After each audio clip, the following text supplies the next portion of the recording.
agora do sistema, e a gente está falando do Sistema Nacional de Recursos Hídricos desde o primeiro dia de aula, né? Da governança. Então,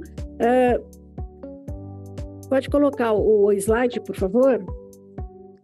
Mas eu acho que é interessante a gente focar alguns pontos. Não, acho que não vou colocar nada de novo a essa altura do curso, mas para a gente ter uma fixação um pouquinho melhor dessa parte da Política Nacional de Recursos Hídricos, né? Que justamente é onde ocorre a governança. Então, esse mapinha aqui é o mapinha do SINGRE, quer dizer, o Sistema Nacional de Recursos Hídricos, em âmbito federal ou nacional, se a gente quiser chamar assim, mas sabendo que cada estado tem o seu sistema próprio, que claramente tem que se comunicar e se articular com o sistema da União, né? Então, a gente tem como órgãos colegiados o Conselho Nacional, os comitês de bacia hidrográfica criados pela União, em âmbito estadual, os conselhos estaduais e os comitês criados pelos estados, os órgãos vinculados, né? No caso aqui, Secretaria de Segurança Hídrica, eu não sei se já foi alterado esse nome, Secretaria de Estado, órgãos gestores ANA e os órgãos estaduais, e na entidade da bacia, além do comitê, as agências de bacia ou as entidades delegatárias. Quando a gente fala de agência de bacia hoje, 2023 no Brasil, por mais que a lei fale, não é agência de bacia, é entidade delegatária que assinou contrato de gestão para exercer as funções da agência de bacia, com exceção da cobrança, tá? Porque não existe agência de bacia federal criada pela União. A Fundação Agência das Bacias PCJ é uma entidade criada, quer dizer, ela não é criada por lei, mas ela está autorizada, uma lei autorizou a sua criação, mas ela é do Estado de São Paulo. E ela é entidade delegatária do Conselho Nacional de Recursos Hídricos para gerenciar e para aplicar os recursos da União. Tá? Pode passar, por favor. Bom, só um parênteses aqui, o que é sistema, né? Então, nós temos o Sistema Nacional do Meio Ambiente, o Sistema Nacional de Recursos Hídricos. Como se coloca o sistema? O sistema é uma matriz de órgãos, entidades. Órgãos não têm personalidade jurídica, entidades têm personalidade jurídica, por isso que a gente fala que comitê é órgão de Estado, que não tem personalidade jurídica, né? Cada um com sua competência legal, né? Porque as entidades têm competências legais, os órgãos têm competências legais, cada um exercendo, dentro do âmbito da sua competência, uma ação articulada com os demais órgãos e entidades. Por quê? Porque o exercício de competência de um único órgão ou de uma única entidade não é suficiente para fazer a gestão. A gestão dos recursos hídricos, assim como a gestão ambiental, depende do conjunto articulado de competências do exercício das competências de cada um dos órgãos e entidades. E se a gente ainda colocar que nós temos a União, o Estado, os estados e os municípios, porque o município também ele não tem competência para estabelecer outorga, mas ele pode fazer a fiscalização da poluição hídrica. Então, a gente tem uma matriz complexa, governança complexa e que tem muito entrave, e principalmente pelo sistema federativo brasileiro. Agora, uma coisa que a gente escuta que não dá para aceitar é dizer o seguinte: não dá para fazer por causa do sistema federativo brasileiro. Eu acho que os problemas do sistema federativo brasileiro são, na verdade, dados conhecidos de temas complexos a serem solucionados. A busca da solução passa, sim, pela compreensão do sistema federativo e da busca dos caminhos legais que a gente vai encontrar para a solução de conflito. Ou conflito não, de qualquer tema que seja complexo, como, por exemplo, água, como, por exemplo, saneamento básico, como, por exemplo, questão relacionada às mudanças do clima, né? Mas o sistema é isso. O sistema é a matriz de muitas competências, muitos órgãos e muitas entidades em níveis diferentes, mas não necessariamente com hierarquia. A hierarquia é legal, é de legislar, mas não é de administrar. Todos são igualmente responsáveis pela administração dentro das suas próprias competências, tá? Claro que vai ter conflito de competência, tem superposição de competência, mas isso aí não é nosso papel falar aqui, tá? Os órgãos colegiados: Conselho Nacional, os conselhos estaduais e os comitês de bacia hidrográfica, os criados pela União e os criados pelo Estado dentro das bacias. Pode mudar, por favor. Características desses órgãos colegiados. Primeiro, não tem personalidade jurídica, por isso que não é o comitê de bacia hidrográfica que assina o contrato de gestão com a entidade delegatária que ele escolheu, tá? Quem assina o contrato de gestão é a ANA. O comitê participa do contrato totalmente, ele é interveniente do contrato, né? Ele está lá no dia a dia, ele está lá na bacia. A ANA está aqui em Brasília, o comitê está lá, ó. O comitê e a agência da bacia estão lá falando, ó, e aí, a meta? E o prazo? Né? Porque tem relatórios para se fazer de alcance das metas. O contrato de gestão é um conjunto de direitos e obrigações das partes, muito bem definidos hoje nas minutas atualmente, nos atuais contratos em vigor, são todos uniformes e está muito bem estruturada a parte de responsabilidades, né? Bom, outros, o que eles são? São órgãos de Estado, não são órgãos de governo. Eles têm um papel dentro das atividades de Estado. Então, ele não pode estar, ter sua finalidade alterada por questões políticas.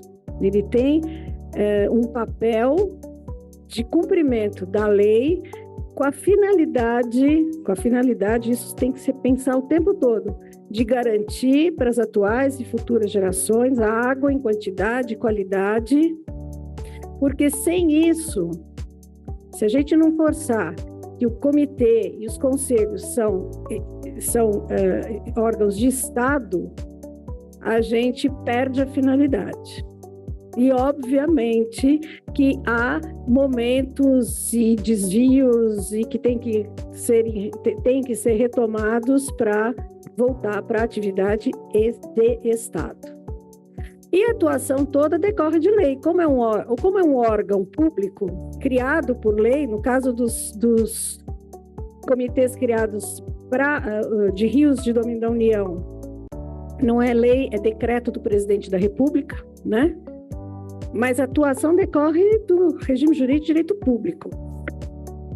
E é uma instância política, não é uma instância técnica nem executiva, a decisão. Claro que a base tem que ser técnica, justificada, porque em administração pública todas as decisões têm que ter justificativas que sejam tecnicamente consistentes, né? Ninguém aprova um valor de cobrança ou aprova um plano que não tenha base técnica. Então, é a decisão política sobre temas técnicos. Por isso, muitos e muitos comitês de bacia têm câmaras técnicas, no caso do que o Sérgio Razer explicou, no caso da bacia PCJ, e tem várias câmaras técnicas, enfim, cada comitê vai ter a sua cara de acordo com o que foi negociado lá atrás no regimento antes da sua criação. E depois esse regimento pode ser alterado. O regimento pode ser alterado a qualquer momento, né? Oi, Osman. Osman, da ANA. Eu queria fazer uma provocação. Um comitê de bacia, ele pode ser processado por omissão ou por falta de atuação? Processado, não, mas ele pode ser obrigado a uma obrigação de fazer.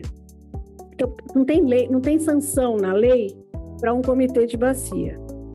Se ele não institui a cobrança, ou se ele não aprova um plano, por exemplo. Mas eu vejo muito como um papel do próprio Executivo e do próprio Ministério Público a arguição, a provocação para que ele exerça a sua função pública. Mas não é uma questão de processo, porque só existe sanção se tiver previsão legal. E não há sanção, não há previsão, porque são pessoas... O que é o comitê? É um conjunto de pessoas que participam de reuniões mensais, bimensais ou extraordinárias para decidir o que está previsto numa pauta.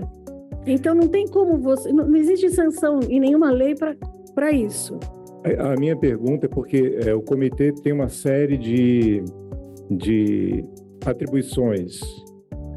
E quando o Estado dá a um ente, como o Comitê de Bacia, que não tem personalidade jurídica, uma série de poderes, eu acredito que a sociedade tem expectativa de que aquele poder exercido pelo comitê seja efetivamente implementado.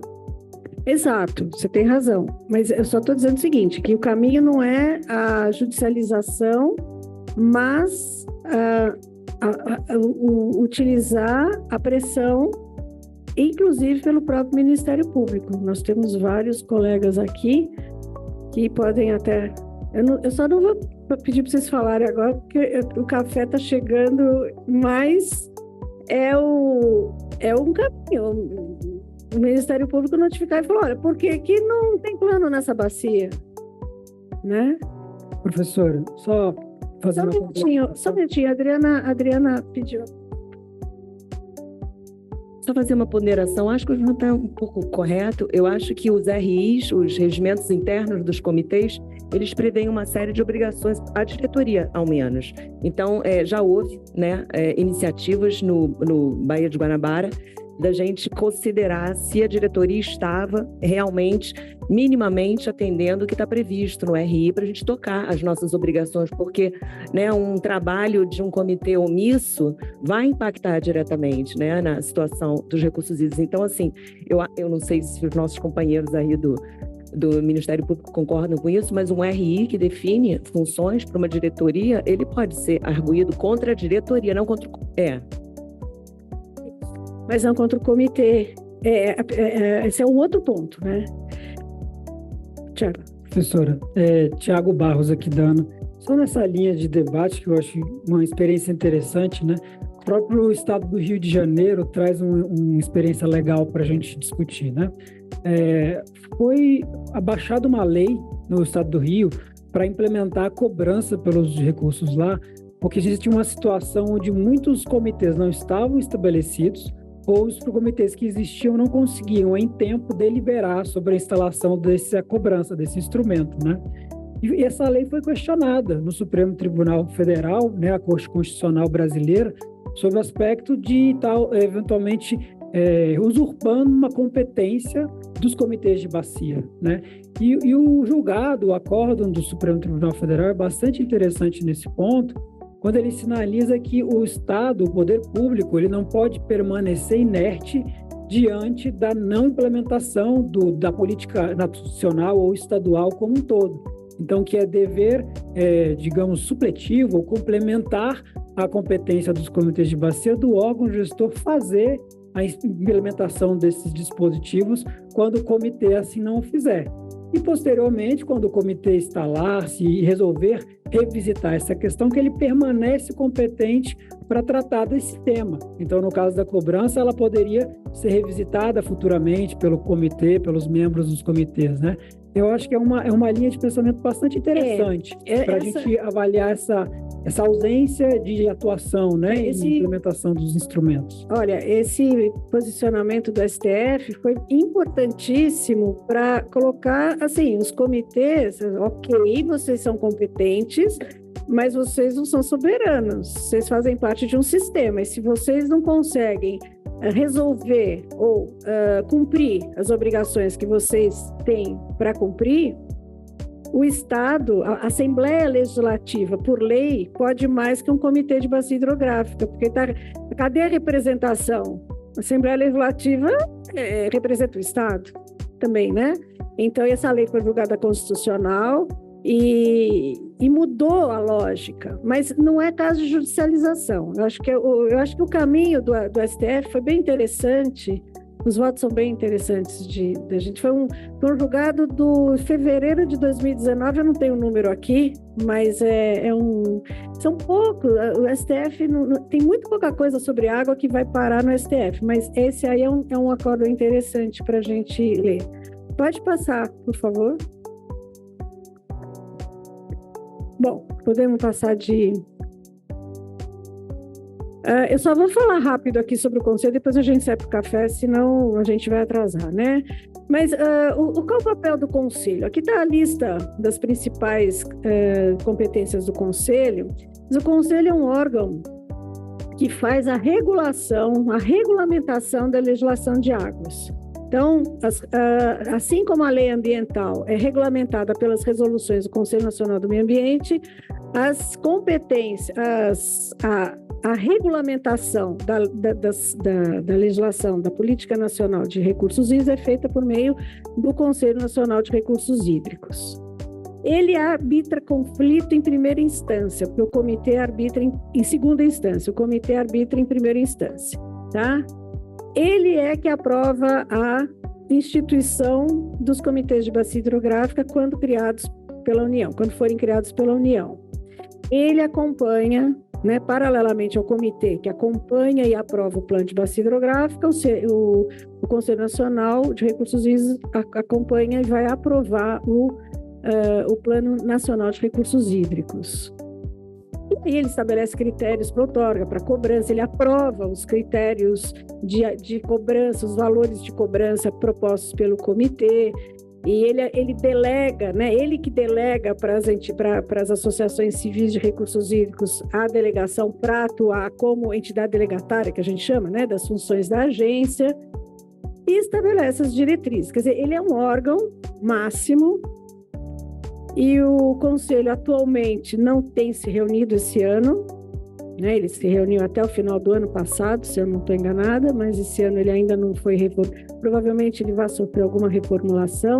Houve uma restrição em 2019 do papel da participação da sociedade civil, das universidades, foi diminuído o número de representantes, provavelmente isso vai mudar agora, mas isso a gente tem que aguardar para saber.